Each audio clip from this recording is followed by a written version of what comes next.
వేసవి వేడిపై దాడి చల్లటిది refreshing stock తో హై.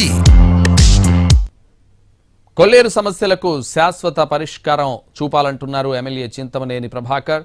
కేంద్ర సాధికార కమిటీకి కూడా వినతి పత్రం ఇచ్చామని చెప్పారు. 2006లో జరిగిన కొల్లేరు ఆపరేషన్లో సుమారు 20,000 ఎకరాలను అక్కడి ప్రజలు కోల్పోయారని చెప్పారు.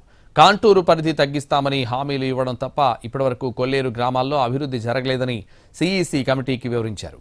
కూటమి ప్రభుత్వం ఇచ్చిన హామీ ప్రకారం కొల్లేరు సమస్యల పరిష్కారానికి ప్రత్యేక దృష్టి పెడుతుందని చెప్పారు చింతమనేని.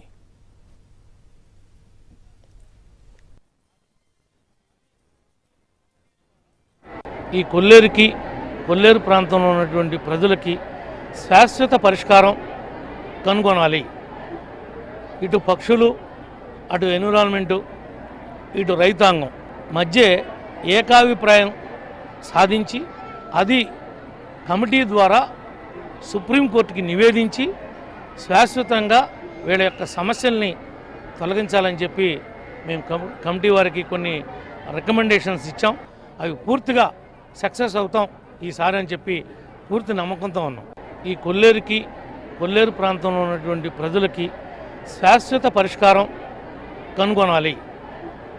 ఇటు పక్షులు, అటు ఎన్విరాన్మెంటు, ఇటు రైతాంగం మధ్య ఏకాభిప్రాయం సాధించి అది కమిటీ ద్వారా సుప్రీంకోర్టుకి నివేదించి శాశ్వతంగా వీళ్ళ యొక్క సమస్యల్ని తొలగించాలని చెప్పి మేము కమిటీ వారికి కొన్ని రికమెండేషన్స్ ఇచ్చాం.